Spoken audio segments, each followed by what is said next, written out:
portable du laboratoire de la CRIRAD va confirmer qu'il est contaminé. «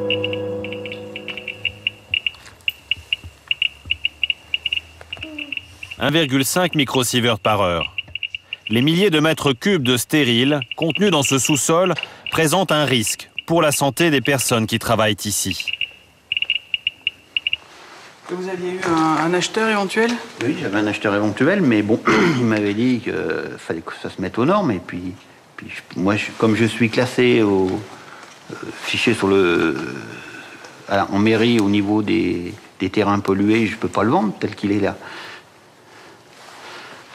Et vous avez essayé d'en parler à Areva ou d'une manière... J'en ai parlé notamment à Areva, et puis ils m'ont dit si vous le vendez à ce moment, on va dépolluer. Mais bon, on ne peut pas trouver un vendeur avant que ça soit dépollué, on ne peut pas mettre la charrue avant les bœufs. Faut commencer par dépolluer, après on peut trouver peut-être un acquéreur. Bon, on y va ? Aujourd'hui, ce chef d'entreprise a l'impression d'avoir été berné par la COGEMA. Dans les années 1970, il a récupéré avec son père des milliers de mètres cubes de stériles sur lesquels repose son local. Donc tout ça, là, toute cette partie s'est remblayée en stérile? Toute cette partie, oui, qui est même un peu au-dessus. Donc vous avez, vous voyez la hauteur. C'était une aubaine de trouver du remblai à bon marché, quoi, pour remblayer le... Sinon, je me demande si ça aurait été possible de le faire autrement, de remblayer un truc comme ça. Mais Areva le vendait ou le donnait? Bon non, il le donnait à une époque, et puis après il y a eu, bon mais, je sais peut-être pas.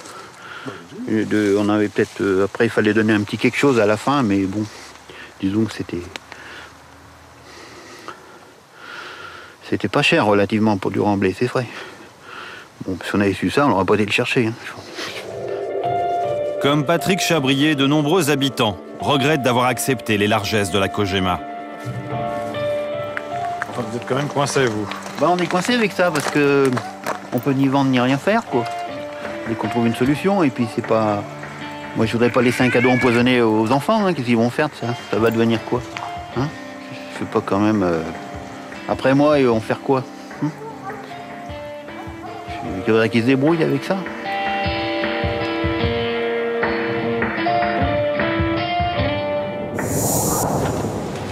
Après sa journée de recherche, Arlette Maussan va mettre à jour sa carte radioactive. Un nouveau point rouge pour un nouveau point contaminé. Un de plus parmi les 80 sites qu'elle a répertoriés en 10 ans. En décembre 2007, elle a envoyé ce relevé à l'administration. On leur a donné les résultats sous forme de tableau, ainsi qu'à la DRIR, à la sous-préfecture.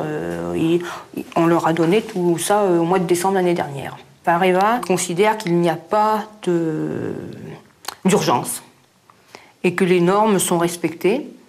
Voilà. Et nous, on considère qu'il y a quand même des valeurs qui sont très importantes par rapport à la valeur naturelle.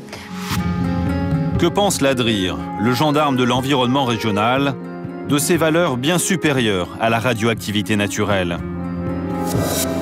Nous sommes allés à Lyon, rencontrer le responsable de l'État pour la région Rhône-Alpes. Philippe Ledanvic est aussi délégué de l'autorité de la sûreté nucléaire, la police du nucléaire en France. Nous lui présentons la carte d'Arlette. Du site de Saint-Priest que vous connaissez sûrement mieux que moi. Je suis même allé cet été, donc... En vacances? Non, pour le travail, donc justement, pour voir à quoi ça ressemblait. Et donc, sur chacun de ces sites, donc des évaluations de risque ont été conduites de cette façon. Et selon que le risque est supérieur à un certain seuil ou pas, les remblais ont été enlevés ou pas. La réponse qui est apportée sur faut-il ou pas déblayer les remblais, c'est naturellement par rapport au seuil d'1,5 millisievert qui est utilisé comme référence. 0,5 millisieverts, presque le double des 0,3 millisieverts sur un même lieu que recommande la Commission internationale de radioprotection. Une recommandation que la France est censée appliquer. Visiblement en Rhône-Alpes, la préfecture a fixé sa propre norme, bien au-dessus de ce seuil de tolérance. L'administration régionale chercherait-elle à sous-évaluer l'étendue des risques? Nous sommes allés dans l'Allier, un département voisin, lui aussi contaminé par les stériles de la mine de Saint-Priest-la-Prugne. Cette fois-ci, pour explorer le parking de ce club de ski de fond, l'ingénieur en physique nucléaire de la CRIRAD va prendre quelques précautions. Comme lui, Bruno Charéron nous demande de chausser des surbottes. Merci. Bon, je mets ça par-dessus mes chaussures. Et alors pourquoi on s'équipe comme ça sur un parking? Comme on va donner quelques coups de pioche pour voir un petit peu la différence quand on s'enfonce dans le sol, on va mettre des surbottes et des gants pour que s'il y a de la poussière d'uranium, on n'en ramène pas sur les mains ni sur les pieds. Plus de 4000 chocs. Là, je sature encore, plus de 5000 chocs. Donc là, il y a un objet, il y a un caillou qui émet plus de 5000 chocs au contact.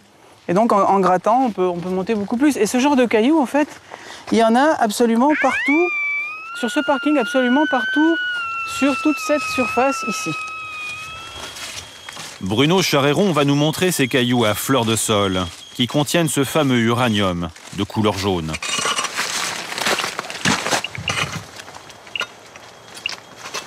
Vous voyez ? Ouais. L'ingénieur va mesurer l'irradiation, c'est-à-dire l'impact sur le corps humain de ce caillou radioactif. Donc là, on commence à atteindre des doses quand même relativement élevées, là, j'imagine. Ben là, on est à plus de 20 microsieverts par heure. C'est-à-dire que si on reste en proximité du caillou, pendant une demi-heure, on a déjà un risque qui n'est pas négligeable. Ici, les visiteurs s'exposent autant qu'un mineur au contact d'un filon d'uranium. Le patron du club de ski de fond est conscient du danger. Il est fréquenté en fait toute l'année, donc il y a constamment des gens qui viennent ici, que ce soit des jeunes, des groupes qui sont des scolaires, des centres de loisirs, et le personnel est, je dirais, exposé à un danger permanent. Pour les salariés comme pour les visiteurs, à certains endroits du parking, le risque d'irradiation est 120 fois supérieur à la radioactivité naturelle. Alors c'est dangereux, en tout cas ça présente des risques à long terme, on est dans le domaine des très faibles doses, mais ça présente des risques à long terme, parce que ces radiations invisibles ont une énergie quand même assez puissante, pour traverser d'ailleurs le métal du compteur, et dans notre corps, elles peuvent créer des lésions dans l'ADN. Donc heureusement, notre système immunitaire arrive à réparer une grande partie de ces lésions, mais pas toutes. Et celles qui ne sont pas réparées peuvent conduire à des mutations dans l'ADN et à long terme, plusieurs décennies après l'exposition, à des cancers par exemple, mais également à d'autres types de pathologies. C'est pourquoi laisser dans l'environnement accessible au grand public des matériaux qui ont ce niveau de radioactivité et une radioactivité qui est éternelle, la période de l'uranium c'est 4 milliards d'années, ça n'a aucun sens. Retour chez la police du nucléaire. Philippe Le Danvic conteste les mesures au sol de la CRIRAD. Selon le responsable de l'État, cette mesure au sol n'est valable que si les personnes sont allongées par terre. Quelqu'un qui travaille, oui, mais à ce moment, oui. Lui, il court un risque techniquement. Cela étant, la question est de savoir sur quelle mesure vous vous basez. Si vous vous basez effectivement, comme ça figure dans l'étude de la CRIRAD, en prenant la mesure au sol, je suis désolé, il n'y a personne au niveau du parking de ski de fond qui va rester couché sur le parking de ski de fond. Ça n'a pas de sens. Pour le haut fonctionnaire, la mesure doit se faire à 1 mètre du sol. Et tant pis pour les jeunes enfants ou les jambes de leurs parents. À Valence, dans son laboratoire, Bruno Charéron va nous démontrer, avec un caillou prélevé sur le parking de ski de fond, que les méthodes des services de l'État minimiseraient les risques. Donc là, pour limiter les risques et les doses que vous prenez, je vous demande simplement de passer à 2 mètres.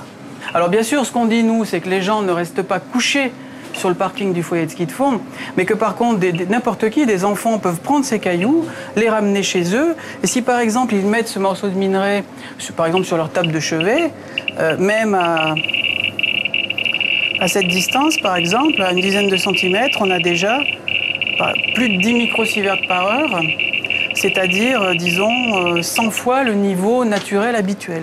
Et ce qui est très critiquable dans la méthode qu'utilise Areva pour contrôler la radioactivité sur ces anciens sites où il y a des remblais radioactifs, c'est que les mesures qu'ils font sont faites à peu près à 1 mètre au-dessus du sol.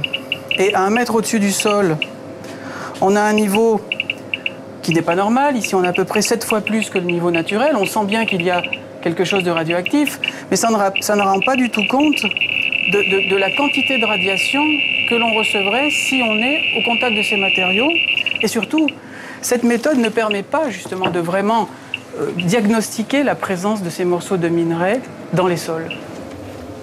Au contact, ce stérile irradie jusqu'à 65 microsieverts de l'heure. Ce caillou est donc un vrai déchet radioactif.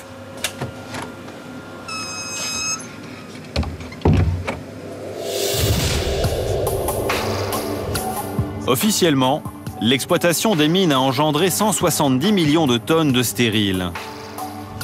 Mais il y a plus grave. Nous voici dans le Cantal, à Saint-Pierre, un village en partie bâti sur un ancien site minier. Depuis 30 ans, cette jolie commune vallonnée repose sur 600 000 tonnes de résidus, ces bouts rouges issus du traitement chimique de l'uranium. En 1985, le site minier a fermé. En quelques années, il a été effacé du décor par des paysagistes spécialisés dans le réaménagement des anciennes mines. Cet habitant est le secrétaire de l'association qui tente de faire décontaminer son village. Il nous amène sur cet espace de loisirs qui repose sur des résidus. Là, nous sommes sur un terrain privé, propriétaire Areva. Bon, ce site, nous déjà, on est surpris qu'il ne soit pas clôturé, qu'il ne soit pas interdit au public. Et comme vous voyez, même, on attire le public en installant des bancs, en faisant tout en sorte qu'il soit agréable. Mais nous sommes sur un site privé où on a créé ce fameux espace Saint-Pierre. Nous nous dirigeons à présent vers l'ancienne usine qui traitait le minerai d'uranium. Et là, on arrive à l'emplacement de l'ancienne usine. Et sur cette parcelle qu'on voit en dessous de nous, que les ingénieurs de la CRERAD ont trouvé du yellow cake carrément. Le yellow cake, c'est de l'uranium ultra concentré, utilisé pour nos centrales nucléaires et nos bombes atomiques. Les paysagistes de la COGEMA ont oublié à Saint-Pierre ce concentré de radioactivité, à peine recouvert par 10 cm de terre. À Saint-Pierre, certains habitants sont très exposés. En bordure de l'ancienne mine, de l'autre côté du village, le maire a fait construire un lotissement d'une quinzaine de maisons où sont logés des employés municipaux. En 1997, Pascal et sa famille ont loué l'une des 3 villas construites juste au bord de l'ancien terrain minier. Donc c'était là que j'habitais. Ils l'ont quitté il y a 6 ans. J'ai fait confiance aux gens d'ici, quoi. Aux anciens maires, tout ça. J'ai fait confiance, je savais que, bon, apparemment, le site était fermé, il n'y avait aucun souci, quoi. Je pensais qu'il n'y aurait pas de problème, pas de répercussions sur la santé et tout. Pascal connaissait le passé minier du village, mais elle n'avait jamais entendu parler de contamination. Puis, elle a découvert que sa maison était bourrée de radon, un gaz ultra radioactif que dégagent les résidus. Il s'avère que dans cette maison, il y en a un taux très élevé. Vous vous rappelez à peu près le taux qu'il y avait dans la chambre, nous, où on dormait, le taux s'élève à 5000 becquerels par mètre cube, alors que la norme dans les habitations du Cantal est de 161 becquerels par mètre cube. Ah oui. Oui. C'est quand même c'est inquiétant, hein. Vous vous rendez compte? On a vécu de 97 à 2002 ici. J'ai quand même eu 2 enfants, donc bon, de grossesse, des enfants. Les enfants, quand ils sont tout petits, quand ils sont en bas âge, ils jouent par terre, au sol, ils sont toujours sur leur tapis à jouer. Donc ils sont en contact avec ce radon, parce que le radon, c'est un gaz lourd qui reste quand même assez à ras du sol. Donc c'est quand même eux les premiers touchés par ce gaz. 5000 becquerels par mètre cube, 25 fois plus que la norme admissible fixée par la Communauté européenne, qui recommande de ne pas dépasser 200 becquerels dans les habitations récentes. Ces 3 maisons sont les plus exposées. Nous avons voulu rencontrer leurs locataires. Aucun n'a souhaité nous parler. On va les préparer à manger. Attends. Depuis 5 ans, la famille Dumas s'est installée dans un autre village. Mais Pascal a voulu savoir si la santé de ses enfants avait pu être affectée. Voici ce que la direction départementale des affaires sanitaires et sociales du Cantal lui a répondu en avril 2007. S'agissant du risque lié au radon, une exposition régulière durant de nombreuses années à des concentrations excessives de ce gaz accroît le risque de développer un cancer du poumon. Mais le premier facteur de risque du cancer du poumon reste néanmoins et de loin le tabac. Cette réponse a particulièrement choqué Pascal. Ça m'a beaucoup interpellée tout ça parce que mes enfants vont grandir. Si un jour ils me disent comme ça, oui maman, tu savais qu'il y avait dans l'habitation où on est né, où on a grandi, une forte concentration de radon, tu n'as rien fait, tu n'as pas cherché à savoir et tout. Je vais vachement culpabiliser. Je ne peux pas rester comme ça, les bras croisés, sans rien faire. C'est mes enfants. Puis moi, j'ai pas envie que mes enfants, quand ils auront l'âge de 30 ans, voire plus, qu'ils aient un souci de santé par rapport au radon. Dans la lettre, les autorités sanitaires s'étaient engagées à dépister toutes les maisons du village et à trouver des solutions pour les habitants exposés. 2 ans plus tard, rien n'a été fait. Mais à Saint-Pierre, elles ne savent peut-être plus par où commencer. Dans ce joli village, même le lac est contaminé. Interdit à la baignade depuis peu, il a servi de base de loisirs jusqu'en juin 2005. Pourtant, Total Compagnie Minière, l'ancien exploitant de la mine, avait tenté de dissuader le maire de l'aménager en 1987. Je tiens à vous mettre en garde. Des prélèvements mettent en évidence l'influence de la proximité du gisement d'uranium sur la qualité chimique de l'eau. Je dégage par la présente lettre toute responsabilité de la société Total quant à la création de l'ouvrage décidé par votre municipalité.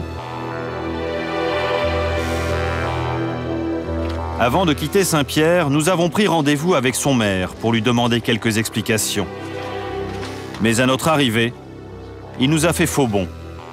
Officiellement, il était parti en voyage. Depuis, il n'a plus répondu à nos demandes d'interview.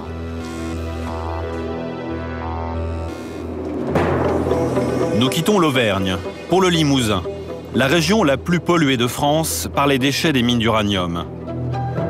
Cette fois-ci, ce ne sont plus des villages, mais une ville entière, Limoges et toute sa périphérie, qui a vécu sous la menace de la contamination. Pour les 240 000 personnes de cette capitale régionale, ouvrir le robinet était un geste dangereux, car l'eau potable était chargée en éléments radioactifs, et les habitants n'en ont jamais vraiment été informés. En 2004, la mairie de Limoges a commandé à la CRIRAD un rapport sur ses réserves d'eau potable. Ce rapport que nous nous sommes procuré n'a jamais été rendu public par la ville. Voici ce qu'il disait. Les apports en radionucléides au réseau présentent de sérieux problèmes de gestion pour le service des eaux de la ville de Limoges. La maire adjointe chargée de l'environnement a accepté de nous parler de ce dossier sensible. Aline Biardot a découvert la contamination de l'eau potable avec le rapport de la CRIRAD.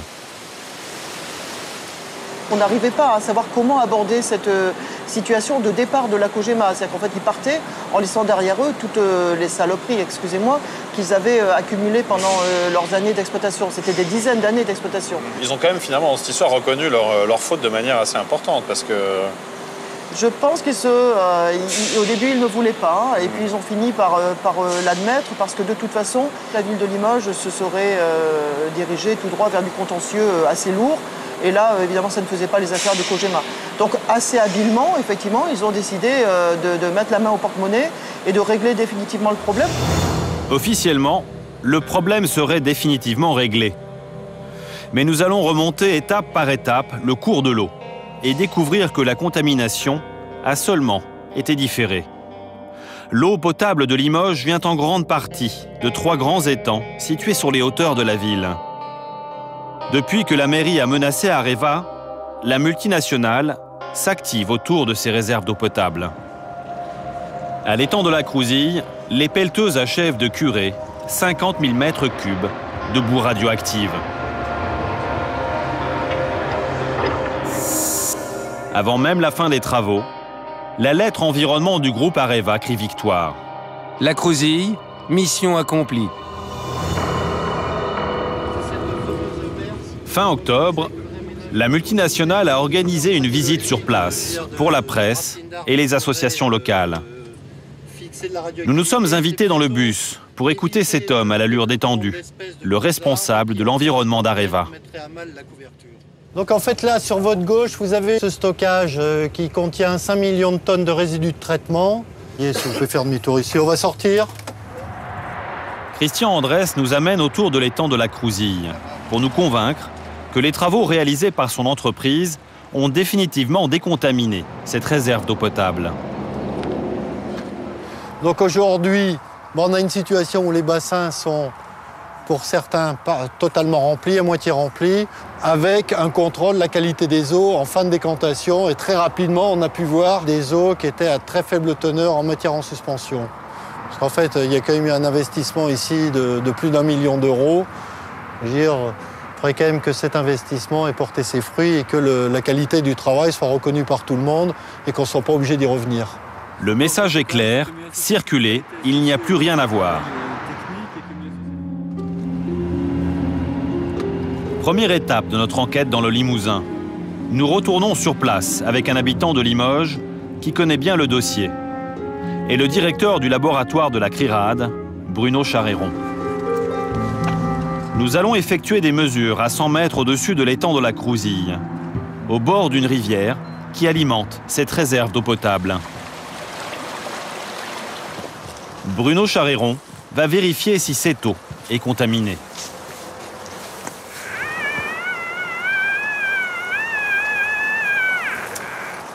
Ici, on a par exemple plus de 1000 chocs par seconde. C'est lié au fait que tout le milieu naturel, toute cette tourbière, toutes ces terres sont contaminées par l'uranium et le radium qui circulent dans l'eau. Donc cette eau qui est chargée en radioéléments se déverse directement dans l'étang de la Crouzille. Et c'est pour ça qu'il a été contaminé, qu'il va continuer à être contaminé. Pendant combien de temps ça va rester un déchet?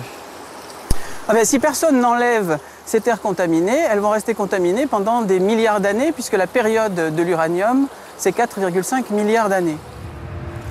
Avant de quitter l'étang de la Crouzille, un ouvrier du chantier est venu nous mettre en garde.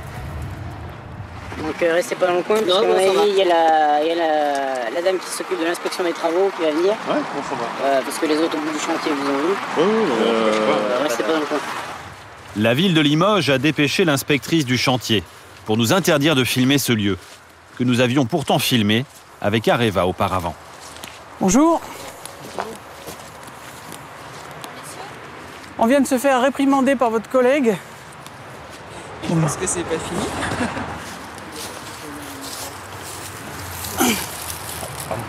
Moi, ça crée la panique au bureau. Maintenant, on me demande de venir. Donc voilà. Vous leur dites que c'est source et rivière du Limousin.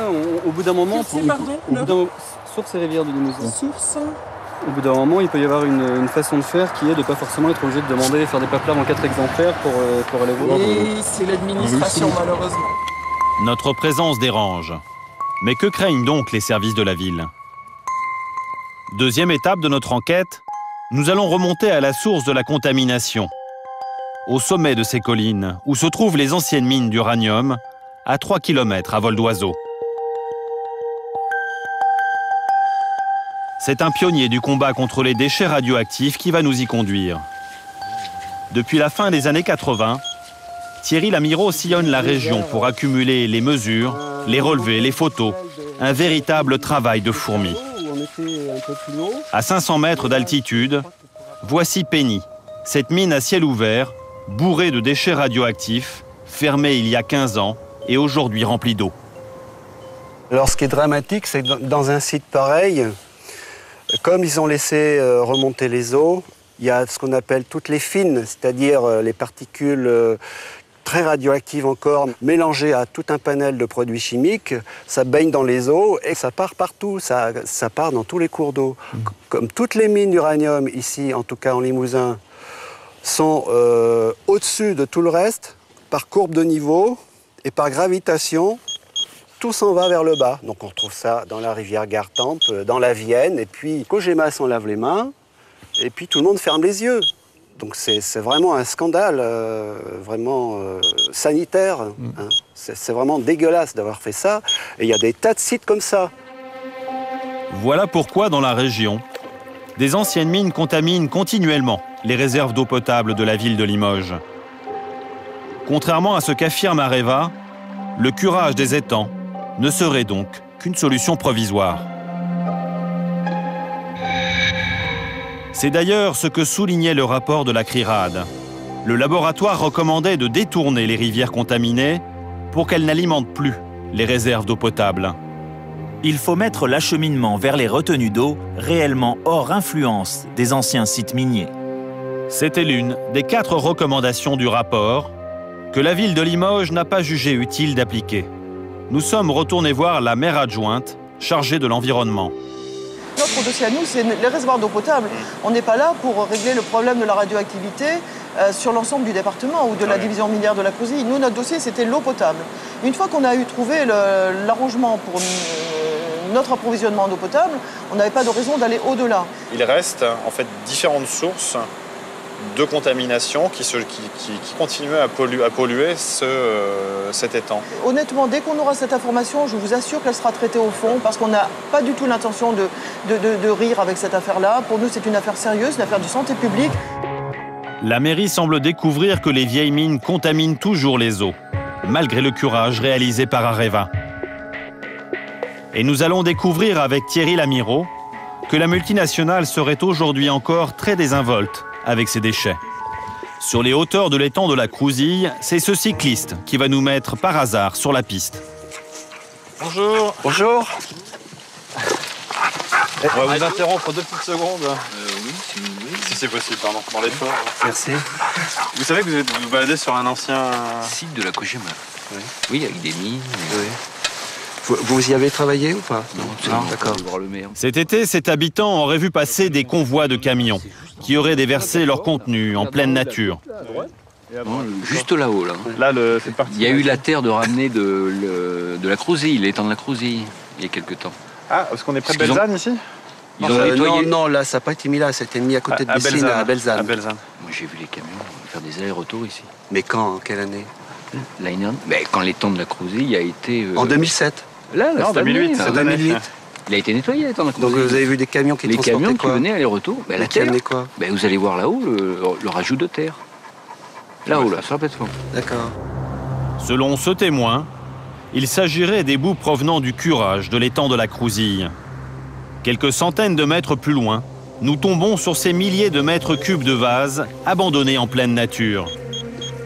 Nous allons mesurer l'irradiation de cette terre encore humide avec un petit compteur Gégère. 0,5 microsieverts, c'est le double de la radioactivité naturelle dans le Limousin. Pourtant, c'est la loi. Depuis qu'elles ont été retirées de l'étang, les boues sont considérées comme des déchets radioactifs qui doivent être stockés à l'abri du public. C'est incroyable de voir ça, quoi. Donc ils sont tellement sûrs d'eux que voilà, ils ne se gênent pas. C'est là qu'on voit que vraiment il y a une puissance totale de la part de tout son fonctionnement du nucléaire en France. Thierry Lamireau sait de quoi il parle.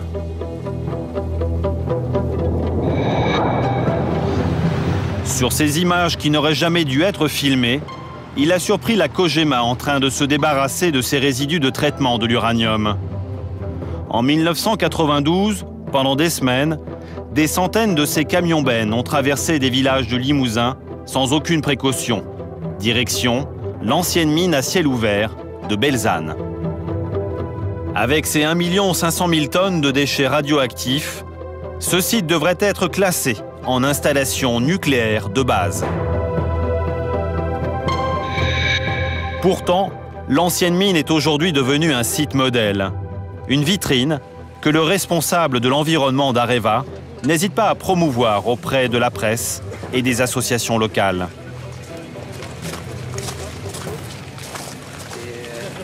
Aujourd'hui, dans ce stockage, on a les boues de Saint-Pardoux, on a les boues de l'étang de la Crouzille et les boues du dernier étang qui a été curé, c'est-à-dire les boues de Belzane.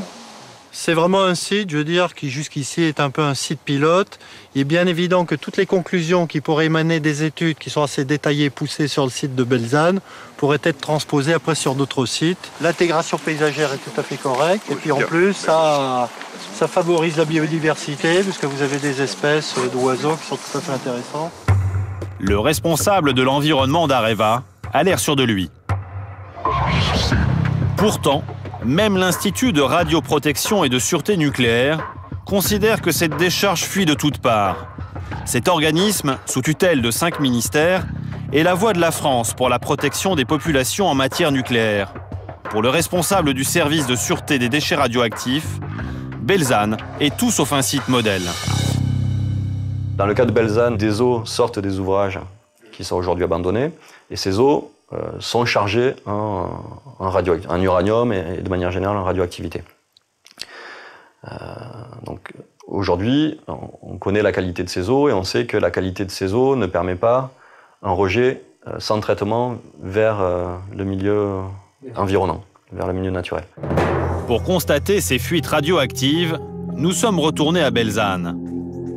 Le portail de ce site, soi-disant sécurisé, était cadenassé. Nous nous sommes contentés d'un chemin de traverse. Donc Bruno, c'est un site fermé et c'est l'une des grandes décharges radioactives françaises d'Areva. Oui, c'est un stockage de résidus radioactifs qui sont donc des déchets radioactifs. Il y a plus d'1,5 million de tonnes. Et ce qui est choquant, c'est de voir que le grillage, en fait, n'est pas complètement fini. On peut passer à travers facilement. C'est un problème qu'on a constaté sur de nombreux sites d'Areva, c'est qu'en fait, les grillages ne sont pas entretenus de façon suffisante. Et donc tout le monde peut entrer? Bah là, on le voit bien. D'ailleurs, les gens ont l'habitude de passer sur ce petit sentier. Et ils ont ainsi accès au site de stockage de déchets radioactifs. En contrebas de la décharge, Areva a installé une station de traitement des eaux. Mais à leur sortie, elles sont encore très chargées en éléments radioactifs.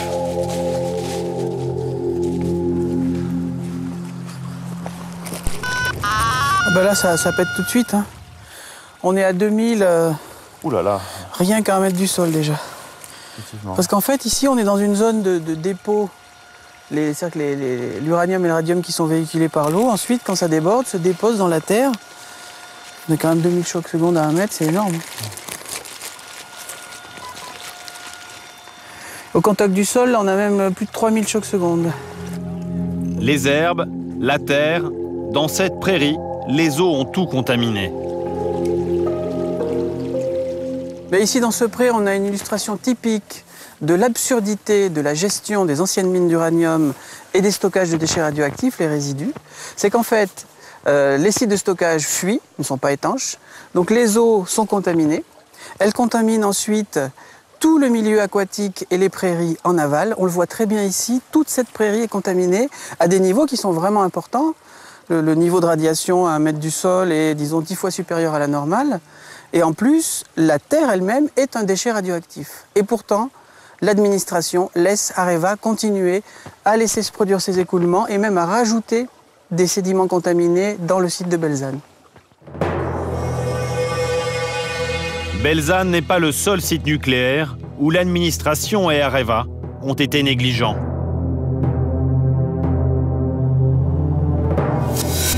À Saint-Priest-la-Prugne, en Rhône-Alpes, on a aussi stocké des résidus. 2 millions de tonnes de boue radioactive entreposées à 1 mètre sous ces eaux. Ici aussi, le site est soi-disant sécurisé. Alors cette porte s'ouvre absolument sans difficulté. Je prends une carte de crédit de mon portefeuille. Carte de crédit.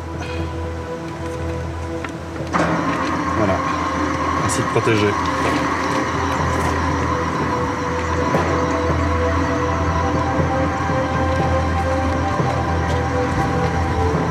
Dans le pays, tout le monde connaît la combine.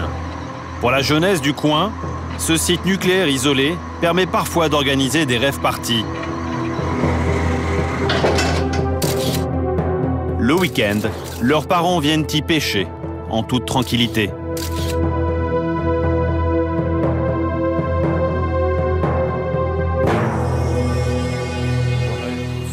Ailleurs en France, la Cogema a légué aux populations d'autres cadeaux encore plus empoisonnés. Retour dans le Limousin avec Thierry Lamireau. Ce pionnier de la traque aux déchets nous emmène à contre-cœur à Margnac, l'une des anciennes mines. On est les mains nues, on n'a pas de protection respiratoire, on n'a rien, donc il faut peut-être pas trop y rester longtemps. Et comme moi, personnellement, je m'en suis pris une bonne tapée depuis de nombreuses années, je ne souhaite pas y rester longtemps, quoi. Voilà. Notre compteur Gégère ne cesse de biper et Thierry Lamireau est inquiet. Car sous nos pieds, sur ce terrain, la Cogema a stocké en catimini des déchets très radioactifs. En 1992, il a surpris des camions décharger ces fûts, qu'il a photographiés avant qu'ils ne soient enterrés. J'ai vu des camions qui arrivaient la nuit avec l'estampille de déchets radioactifs et qui balançaient tout là, hein, dans cet endroit-là. Officiellement, 176 000 fûts contaminés par le Yellow Cake, ce concentré d'uranium destiné à nos centrales nucléaires, ont été largués en pleine nature. Il y a eu toute une époque aussi, il y a tout un tas de fûts concassés ou pas, pleins ou pas, qui sont mis là, des milliers de fûts. Des milliers de tonnes de déchets radioactifs de nature inconnue que l'administration a laissé disparaître. Munis de ces preuves, les associations du Limousin ont décidé de porter plainte pour abandon de déchets, pollution et mise en danger de la vie d'autrui.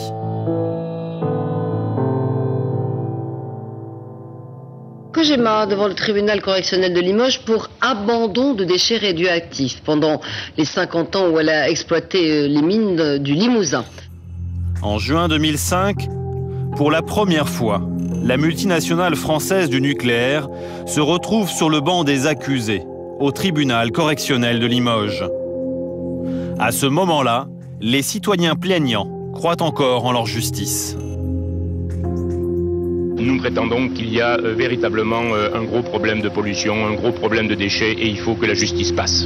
5 mois plus tard, c'est la consternation. Le 14 octobre 2005, la Cogema est relaxée. Elle sort du tribunal sans la moindre condamnation. Aujourd'hui, l'avocat qui soutenait les associations pense que la partie était perdue d'avance. Areva a profité d'une réglementation taillée sur mesure pour l'industrie nucléaire, un régime d'exception pour ces déchets radioactifs.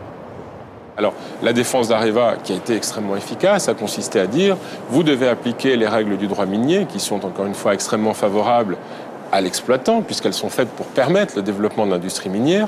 Donc on applique le droit minier, on applique le droit nucléaire, et la combinaison des deux fait que finalement on a une définition de déchets qui ne permet pas d'englober la plus grande partie de ce que l'on retrouve aujourd'hui dans la nature. Donc au final, officiellement à Bessines, il n'y a pas de déchets pour la justice. Alors officiellement, il n'y a pas de déchets effectivement dans le Limousin. C'est au-delà de Bessines. Il n'y a pas de déchets dans le Limousin aujourd'hui. Oui. Bah, écoutez, oui, ça pose un vrai problème. Nous nous sommes procuré le dossier d'instruction. Avant procès, le juge chargé de l'enquête avait sévèrement pointé du doigt la responsabilité de la Cogema. Ces faits caractérisent à la fois des modes de gestion non réglementaires de déchets radioactifs, mais encore des négligences substantielles de la part d'une société industrielle d'envergure mondiale. Le juge d'instruction a refusé de s'exprimer. Nous avons contacté un magistrat proche de l'enquête pour lui demander pourquoi le tribunal a relaxé la Cogema. Il nous a parlé franchement, sans savoir qu'il était enregistré. Tout a été apaisé complètement, la Cogema s'en fichant totalement. Ils ont suivi l'information d'un œil amusé, sans s'y intéresser vraiment. Et vous considérez qu'ils ont été relaxés alors qu'ils n'auraient pas forcément dû l'être? Ah bah, c'est mon avis. Mais... C'est votre avis? Enfin, moi, je suis content d'avoir fait mon travail, parce que dans quelques années, quand on verra les bombes à retardement qu'a laissé la Cogema, au moins je ne serai pas mis en cause. C'est une satisfaction morale. L'impunité pour le pollueur. En France, le droit suprême du nucléaire a supplanté le droit commun. Au revoir. Cette justice qui s'applique à tous. Aujourd'hui, les habitants des régions contaminées par les déchets des mines d'uranium continuent de se battre pour tenter de léguer à leurs enfants un avenir le moins radioactif possible.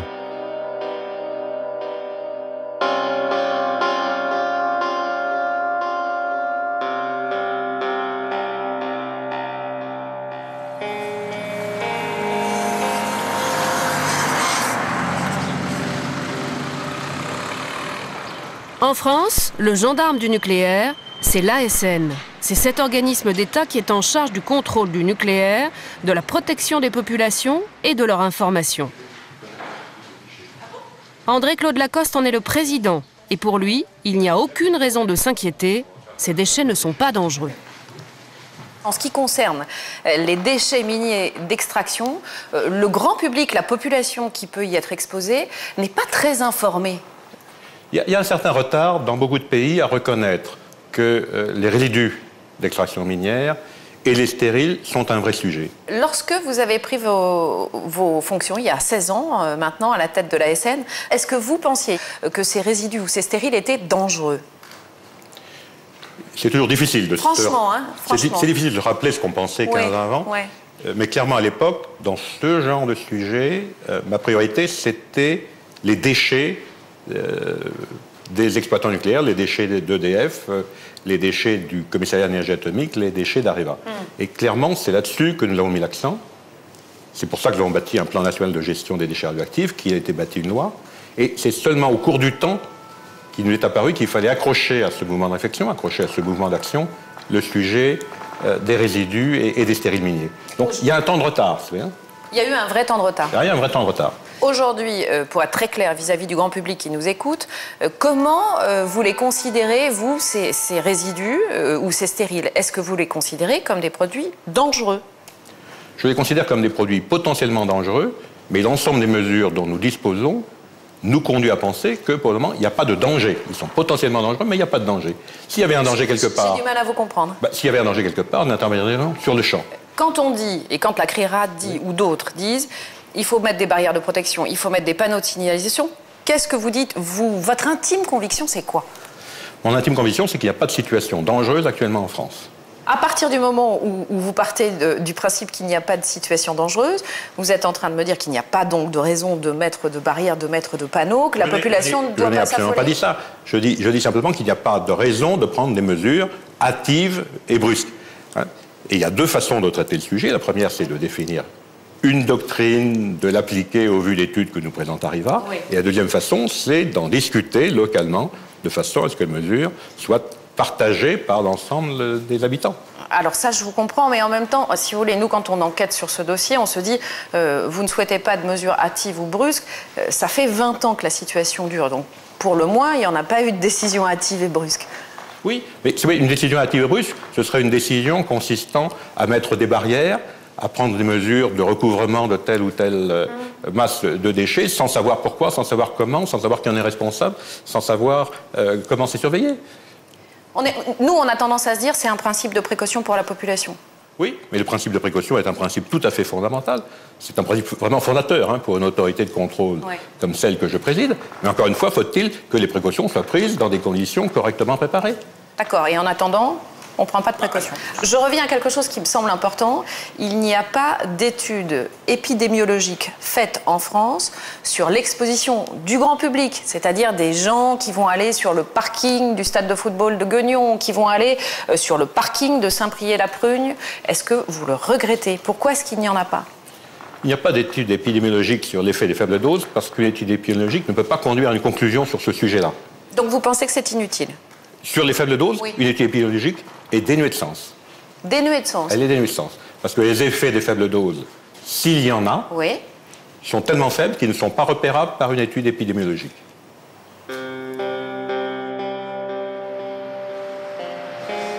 Romain Icard, Emmanuel Amara, c'est vous qui avez mené cette enquête. Romain, on le voit bien, cette affaire, elle dure depuis 30 ans maintenant.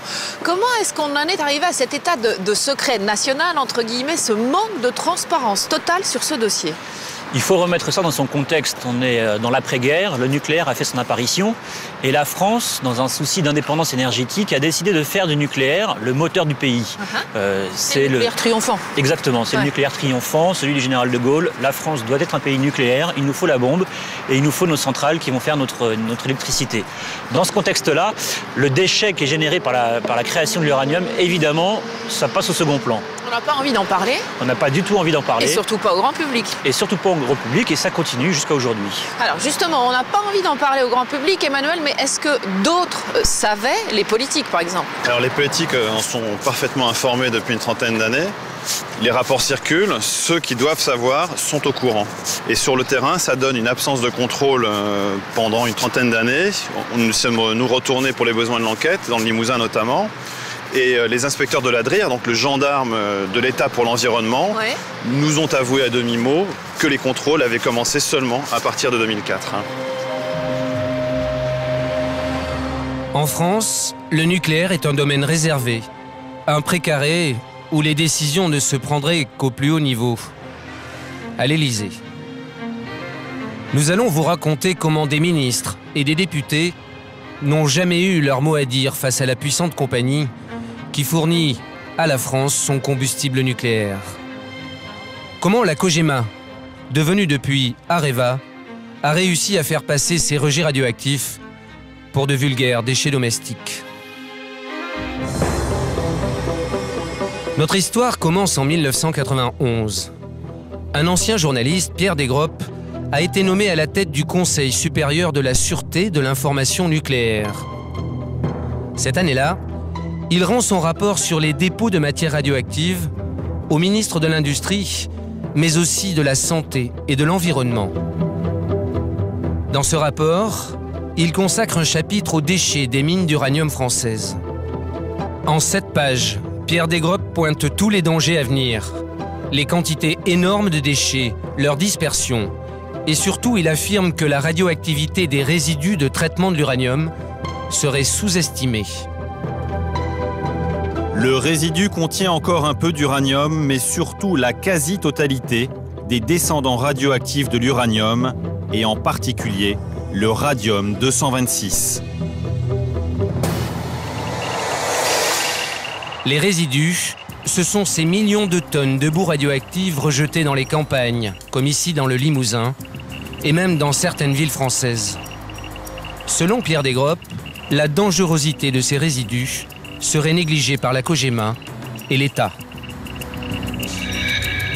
Ce spécialiste en radioprotection va nous expliquer que Pierre Desgroppes avait raison. L'uranium, en général, il n'est pas tout seul. Il a des enfants radioactifs et il en a une douzaine ou une quinzaine. Et on a dit on ne se préoccupe que du père et pas des enfants. Or, il se trouve que les plus toxiques, ce n'est pas le père, sont les enfants. Et donc, on attire un trait sur les enfants qui sont la préoccupation majeure aujourd'hui. C'est un non-sens scientifique et technique. Ces enfants très radioactifs de l'uranium devraient être pris en compte car ils restent présents dans les résidus de traitement. Le directeur du laboratoire de la CRIRAD va nous le démontrer. Voici un échantillon de ces résidus prélevé à Belzane, près de Limoges. Bruno Charéron va le placer dans un spectromètre, un appareil qui va mesurer l'importance de la radioactivité des enfants de l'uranium.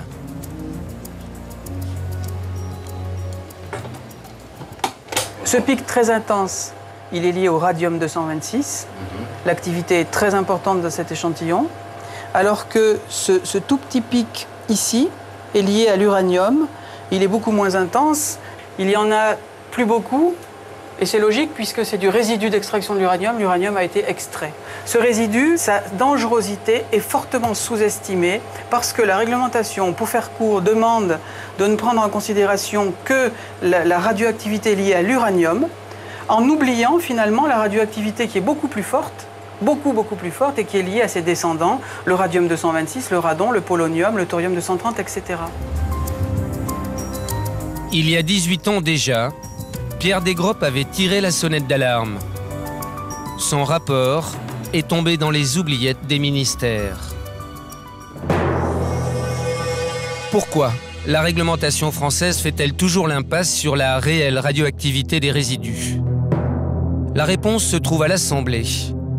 En 1991, 6 mois après le rapport des GROP, la première grande loi sur la gestion des déchets radioactifs est votée à l'unanimité. Cet homme en est l'auteur. Malgré les mises en garde, la loi Bataille a fait l'impasse sur les déchets radioactifs des mines d'uranium. Pourtant, depuis 20 ans, ce député socialiste participe à la fabrication de toutes les lois sur le nucléaire. Il est censé connaître la question sur le bout des doigts. Est-ce que cette réglementation ne pose pas question? J'ai pas en tête, par cœur, les termes de la loi. Si l'on prend un résidu des mines d'uranium et qu'on le pose sur un spectrogramme, on va s'apercevoir que l'activité radioactive de l'uranium est assez faible, mais que sur le spectre, le thorium et le radium, par contre, on voit une radioactivité importante. Mais je ne suis pas convaincu que ça ne soit pas pris en compte. Je vous l'assure. Je ne peux pas vous donner là maintenant de réponse précise, mais c'est à vérifier. Nous avons vérifié. Aucun article de cette loi ne prend en compte la dangerosité des résidus. Et le député n'a manifestement pas compris le problème. Quand on imagine que c'est un minerai dont on a extrait l'uranium, il ne doit pas rester grand-chose. Le thorium, le radium, tout ça. Et les enfants de l'uranium. Oui. Plus toxique que l'uranium. Oui, oui. L'importance de la radioactivité des déchets des mines d'uranium aurait-elle échappé à Christian Bataille? À l'Assemblée, une ancienne députée du même camp politique a pourtant tout tenté pour changer la réglementation. En 1997, Michel Rivasi entre dans l'hémicycle. La COGEMA retraite sur son site de la Hague des comptes. La nouvelle députée connaît parfaitement le dossier car elle a participé 11 ans plus tôt à la création du laboratoire indépendant de la CRIRAD. Michel Rivasi va donc proposer de faire un nouveau rapport sur les déchets radioactifs. Et pour cela, il lui faut intégrer l'Office parlementaire des choix scientifiques, chargé de ces questions à l'Assemblée. À l'Office parlementaire, j'ai demandé à être saisi sur ce dossier de la gestion des déchets radioactifs. Et puis on m'a dit non, y a le député Bataille, le député Ledéo qui s'en occupent depuis des années, ils sont compétents dans ce domaine, non, occupe-toi de la bioéthique. Alors non, je n'ai pas accepté, et je me suis bagarrée, il a fallu que j'aille voir Laurent Fabius, il a fallu que je me bagarre vis-à-vis de certains députés du Parti Socialiste, et j'ai fini par l'obtenir. C'est donc contre son propre camp politique que Michel Rivasi se bagarre. Je vous remercie au nom de l'Office parlementaire d'évaluation des choix scientifiques et technologiques. En mars 2000, après 6 mois d'enquête, lorsqu'elle présente son rapport à l'Office parlementaire, une nouvelle surprise l'attend. Mais avec des interventions. D'habitude, tous les rapports, bon, ça se discute, il y a des amendements qui sont apportés, etc. Tandis que là, on m'a dit non, ton rapport, on ne l'accepte pas. Alors que je n'avais pas pris de position pour ou contre le nucléaire. Pour moi, quelle que soit la position qu'on a, moi je pense qu'il faut bien gérer les déchets radioactifs. Si vous voulez, il n'y a pas de discussion objective au niveau des députés présents, que c'est à un haut niveau que ça se décide et que nous, on doit tout avaliser. 9 ans après le rapport des GROP, le rapport Rivasi est à son tour enterré. La réglementation ne changera pas. La radioactivité des résidus reste sous-évaluée. Sur les 210 sites d'uranium qui ont été exploités, la loi impose tout de même à Areva de contrôler les risques pour les populations. Mais le fait-elle vraiment? Pour s'en assurer, nous sommes allés près de Limoges, rencontrer le laboratoire qui réalise la plupart des contrôles. En arrivant sur place, surprise, l'adresse correspond au siège d'Areva Environnement. Nous avions pourtant pris rendez-vous avec un laboratoire officiellement indépendant. Nous allons découvrir que ce laboratoire, Algad, a longtemps appartenu à la COGEMA. Algad est issu des équipes du commissariat à l'énergie atomique qui était en charge de la surveillance radiologique des mines d'uranium depuis, on va dire, le démarrage des mines d'uranium en France dans les années 50.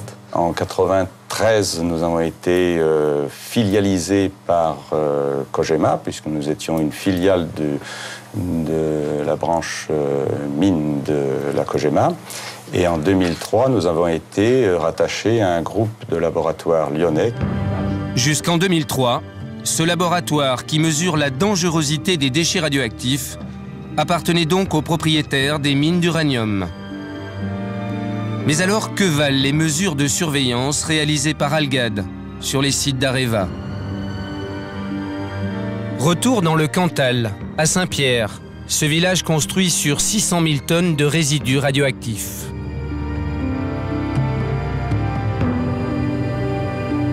Direction, le lotissement communal. Cet expert du laboratoire de la CRIRAD mesure la radioactivité dégagée par les résidus le long des jardins. 2000 coups secondes, 1000, 800, 700. Nous arrivons à proximité d'un capteur de surveillance placé par Algad pour le compte d'Areva. Et là, on arrive sur une machine qui mesure aussi là, là, on arrive sur un dosimètre de site. C'est ce qui fait les mesures légales. Elles sont bien situées pour vous? Disons que là, au pied de cet appareil, on est à 460 chocs, 480 chocs. Quand on remonte le long de cette clôture, on a des points à 2000 chocs et ça va de 700, 800, 1000, 2000, voilà. Et il est au point le plus bas. Là, je peux pas dire autre chose. D'accord. C'est bizarre. S'agirait-il d'une erreur? Quelques centaines de mètres plus loin, voici un nouveau capteur de contrôle. Là, on est à quel niveau, là, ici? Donc là, on est à 700 chocs secondes. Si je fais quelques mètres, je vais monter à 3 fois, 4 fois cette mesure-là, quoi. D'accord. Donc c'est vrai qu'on peut mesurer sur un site très contaminé, on peut mesurer pas grand-chose si on veut. Tout dépend de l'endroit où on va poser la station de mesure. Donc ces machines ont été posées par l'exploitant, à l'endroit où l'exploitant a bien voulu les poser. Et elles sont posées opportunément? Elles sont posées pas forcément opportunément, non. On n'a pas la même conception de l'endroit où il faut mettre ce genre de capteur, quoi. Au cours de notre enquête, tous les capteurs que nous avons croisés ne se trouvaient jamais sur les points les plus forts de radioactivité. Et c'est bien le problème.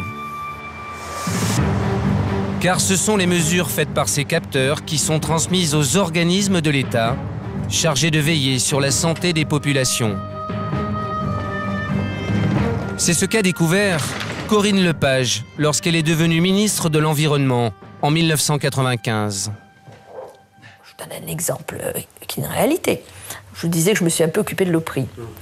J'ai demandé à l'OPRI, l'Office de protection contre les rayonnements ionisants, qui était chargé de contrôler la radioprotection, c'est-à-dire l'aspect santé, comment ils faisaient leurs mesures. J'ai demandé d'abord à leur directeur, je n'ai pas eu de réponse. Au bout d'un mois ou un mois et demi, j'ai envoyé un courrier, je n'ai pas eu de réponse. J'ai envoyé une lettre recommandée avec accusé de réception, ce qui n'est pas dans les usages de l'administration, pour apprendre que l'OPRI ne faisait aucune mesure et qu'elle se contentait de celle que la COGEMA lui transmettait. Donc nous avons en fait un système dans lequel il y a un mélange permanent des genres entre contrôleurs et contrôlés. C'est-à-dire que ceux qui sont chargés du contrôle sont en réalité ceux qui sont chargés de faire en sorte que l'industrie du nucléaire n'ait strictement aucun problème de quelque nature que ce soit. Pourtant, l'État dispose de ses propres contrôleurs, censés mesurer la radioactivité et le respect des normes sur le terrain. Dans leur préfecture, que font donc les inspecteurs des DRIR, ces gendarmes de l'environnement, au niveau régional?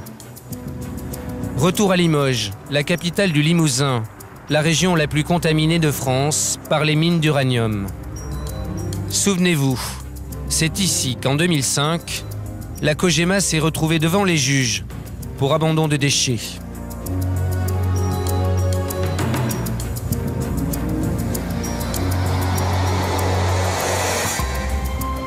L'association Sources et Rivières avait porté plainte.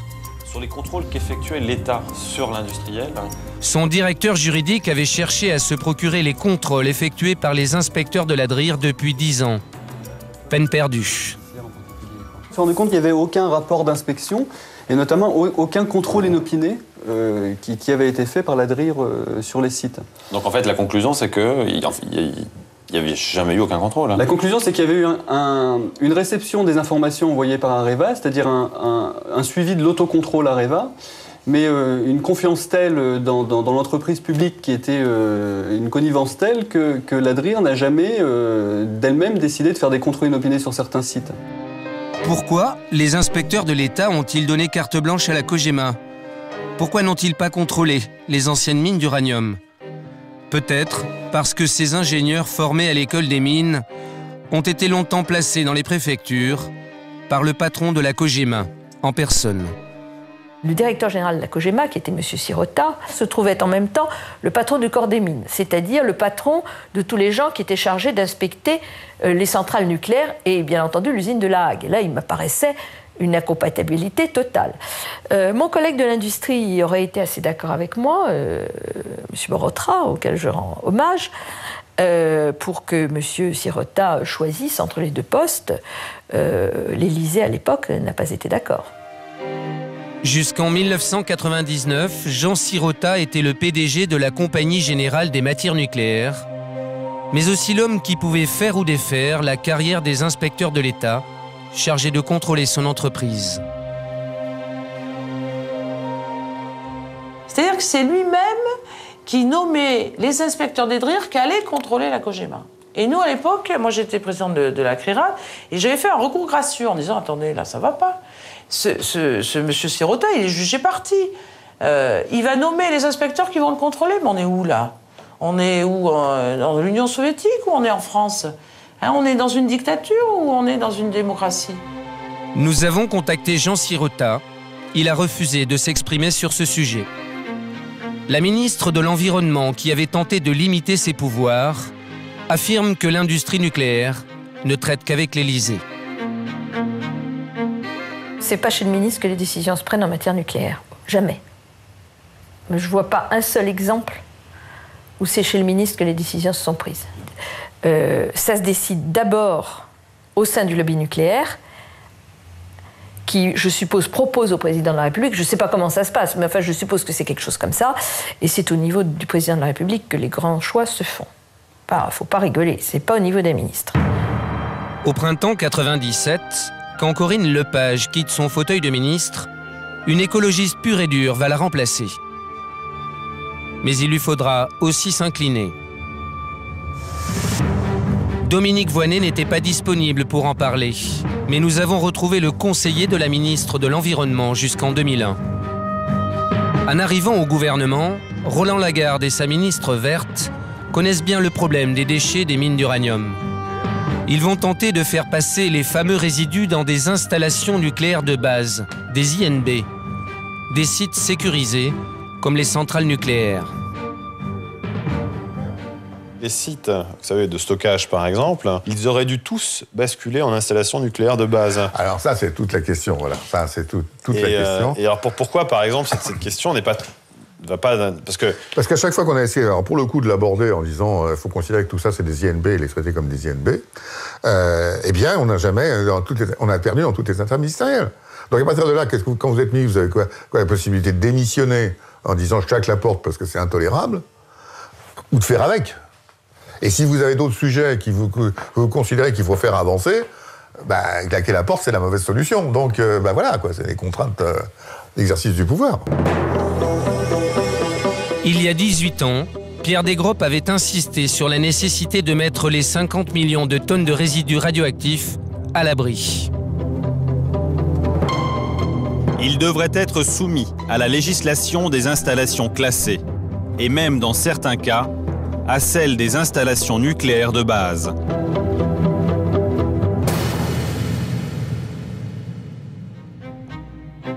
Aujourd'hui, les résidus reposent dans des sites qui sont parfois ouverts au public. Regardez bien ce film de communication réalisé pour la Cogema en 1999. Le deuxième producteur mondial de combustible nucléaire explique comment ces 210 mines d'uranium françaises ont été restituées à la nature après leur fermeture. Nous réaménageons pour faire en sorte que la nature puisse finalement se rétablir le plus facilement possible. Nous sommes un peu des faciliteurs, en quelque sorte, pour que la nature puisse reprendre ses droits. Pour que la nature reprenne ses droits, la Cogema a enterré les déchets de ces mines d'uranium. Elle a recouvert des millions de tonnes de résidus, ces boues radioactives, avec des stériles, ces cailloux radioactifs, avant de déposer sur le tout une couche de terre pour faire un beau décor. Nous sommes intervenus pour les préconisations de végétalisation pour répondre à la restauration écologique du site. Alors les deux grands principes fondamentaux, c'est l'intégration paysagère, éventuellement aussi favoriser le retour de la faune sur le site. Avant, après, et voilà le travail. Partout en France, de beaux espaces naturels, des bases de loisirs, des habitations dissimulent des millions de tonnes de matière radioactive. Des décharges invisibles qui risquent très vite d'être oubliées.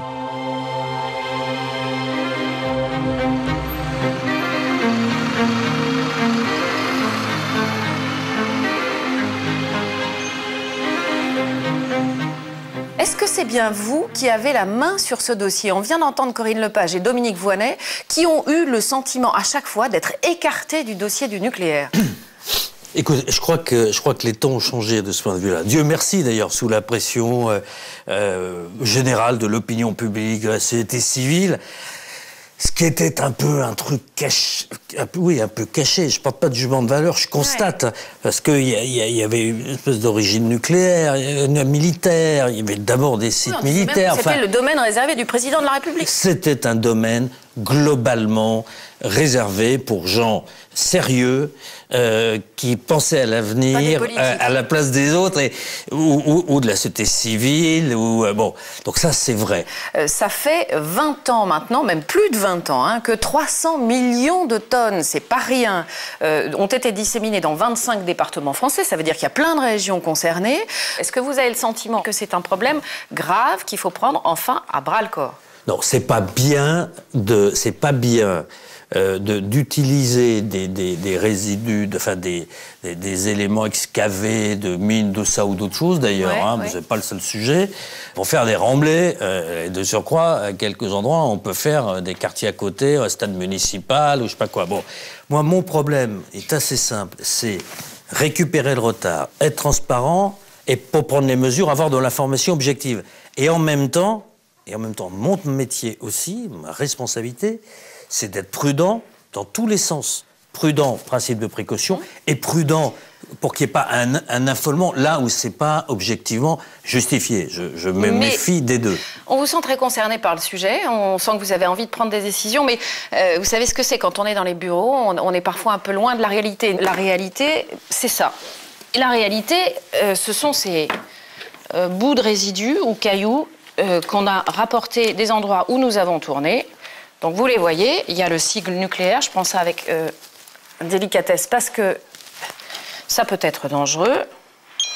Je branche un Radex et on va voir ce que ça donne tout de suite. Donc vous entendez que le compteur crépite. Le compteur est en train de monter, il est à plus de 8, 9... Ça y est, il sature, le compteur est en train de saturer, donc on est bien au-delà des normes. Ça veut dire que si on reste autour de ce boîtier pendant un certain temps, il y a des risques non négligeables de cancer. Je ferme, boîtier plombé, je ferme, c'est pas la peine qu'on prenne des risques et qu'on vous en fasse prendre. Ce qui nous a étonnés, nous, c'est que ça, on l'a trouvé dans des sites où il y a des enfants qui vont jouer. On l'a trouvé au bord d'une rivière. Mais pourquoi on fait? On l'a trouvé près d'un parking, d'un truc de ski de fond. Donc vous comprenez, il y a des enfants qui vont là. Et pourquoi vous n'avez pas téléphoné ce jour-là que je viens de voir? Ah ben écoutez, on vous téléphone quand vous voulez. Mais non, mais attendez, mais voilà, c'est là. Faire ça dans un... Enfin, je veux dire... Non, mais c'est là, c'est là. Si vous m'expliquez que vous trouvez un produit dangereux... D'abord, vous avez une obligation légale, qui est l'article 40. Ouais. Hein, vous devez me prévenir, c'est une obligation, enfin, toute personne détentrice de l'autorité.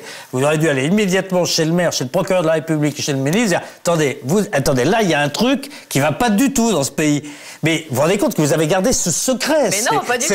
C'est pas un secret, on vous le dit à vous, ministre. C'est encore plus important. Avec retard. Et au moment où on dit, et vous le dites plus qu'un autre, hein, à monsieur et madame tout le monde, faut trier ses déchets, éteignez les lampes avant de sortir, faites attention, ne faites pas trop couler l'eau quand vous brossez les dents, etc.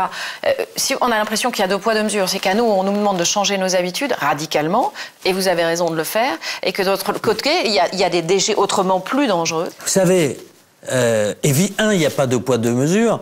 Le seul problème qu'on peut avoir, c'est pour tout le monde, le faire, que ça traîne pas, que ça soit pas reporté au lendemain, parce qu'il y a un autre enjeu. Mais vous sentez ce que je veux dire, hein? Les Français, ils ont le sentiment qu'on leur demande de faire des efforts. Moi, je peux vous dire que j'en demande... Enfin, c'est la moindre des choses. Je demande juste à Areva, qui maintenant est responsable, clairement, juridiquement, financièrement, de faire son boulot. Je demande d'avoir le rapport d'enquête. Je demande d'avoir... Enfin, la radiographie, maintenant, on l'a. On va vérifier avec les préfets qu'il n'y ait pas des endroits où il y a des enlèvements d'ordre banal, mais qui pourraient être peut-être pas si banal que ça. Bon, c'est même très peu, si c'est pour aller faire un lotissement, c'est pas pareil qu'un poil plus pour aller faire un truc, je sais pas où. Enfin bon, donc il faut analyser tout ça. On s'est mis en situation de le faire. Voilà, c'est tout ce que je peux vous dire. Clôturer, mettre des panneaux, tout ça, dans un an, tout est fait. Oh ben, non, plus vite que ça. Moins que ça. Ah oui. Oh bah oui. Mais vous savez, je vais vous dire quelque chose. Un truc comme ça, c'est pas plus compliqué de faire vite. Donc on peut dire à nos enfants que le problème sera réglé. Ce sujet-là, c'est-à-dire les résidus des fermetures du passé, qui ont été traités de manière négligente, on peut le dire comme ça, ce sujet-là, oui, il sera traité, oui.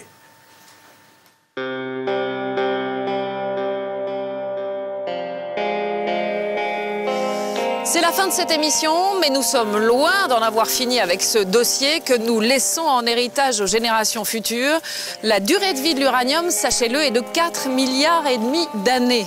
On se retrouve au mois d'avril pour une nouvelle enquête de Pièces à conviction. Dans un instant, Soir 3. Merci de nous avoir suivis. Bonsoir.